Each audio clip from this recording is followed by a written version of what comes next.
I'm not gonna sugarcoat it. Eat the Reich is a board game, LARPing as a TTRPG, but we're getting a bit ahead of ourselves here. The year is 1943, and the Allies have just decided to enact total Nazi death by coffin-dropping a pack of feral vampires on Paris. You are one of those vampires. Your mission is simple: drink all of Adolf Hitler's blood. Easy enough pitch to get behind. You are vampires and you do vampire things, without any of the problems behind it. Oh, so it's kind of like Hellsing. Yeah, except lame, because Hellsing is too violent for the writers, but we'll gracefully ignore that. Eat the Reich came out early last year from Rowan, Rook, and Deckard, otherwise known as those guys who keep making games people somewhat know about, and the guy who made Honey Heist. It had its Kickstarter and had the right look, but we're not here for looks. We are here for a game. And Eat the Reich is definitely a game. After the first 10 pages of telling you that Nazis are evil, but you can't be too evil because Nazis are evil, but we can't be evil because media literacy. From there, you'll pick one of 6 characters. Oh, you thought you were gonna make your own vampire commando? No. You get to pick one of the 6 pre-made ones, though calling them characters is pretty rough. They are skins more than anything, except in this Fortnite Battle Royale, your Chug Jug is blood, and you can't look at Chun-Li that way. Whenever your vampire OC wants to do anything, though, you're going to be building a D6 dice pool and read anything 4 or higher as a success. Any 6 roll is technically a critical, which is a really nice way of saying you get a +2 instead of a +1. What are you rolling for exactly, though? Damage, defense, goals, and blood. Every action is pretty much just damage, defense, goals, or blood, and not really much else. I want to sneak around the Nazis with my sneak. Okay, cool. You're allocating successes to goals then, but you can also say you attribute them to defense, or damage, or blood for that matter, because what you're saying, what you're doing is pretty much just flavor for deal damage, defend from damage, complete a goal, or drink blood. Alright, fine enough. Most stats aren't very large. 1 to 4 isn't much to go off of, unfortunately. However, each of the characters have a number of abilities, which cost blood to use, and equipment, which is marked off when it is used, and you satisfy their requirements. So if I'm Chuck and I use my tool belt, it's going to grant me +1d6 if I'm jerry-rigging something. Though if you're using the last oven item, you get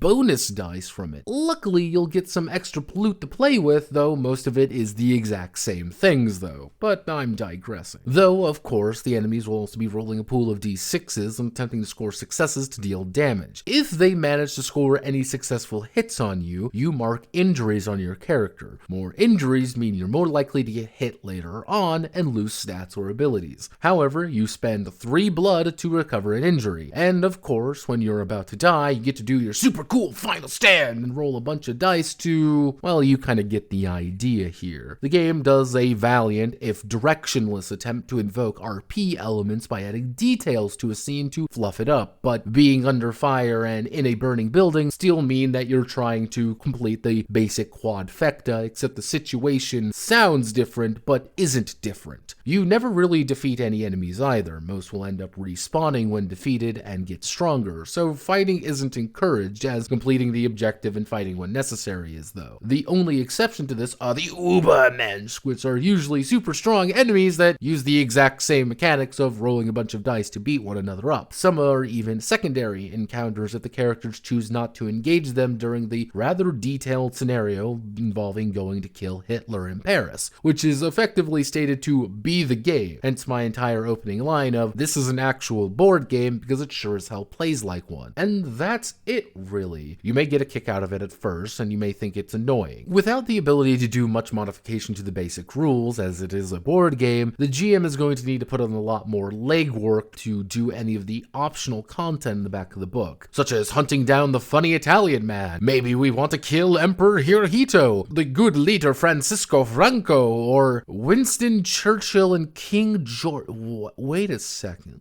What? I feel like we're forgetting a horrible person in World War II, but who cares? These were the only bad people in World War II and had absolutely no one else to worry about. My name is Notepad, and this was Eat the Reich. If you like what I do here, feel free to like, comment, and subscribe. Many thanks to the management of the Hellsing organization for their continued funding. Godspeed, and good luck.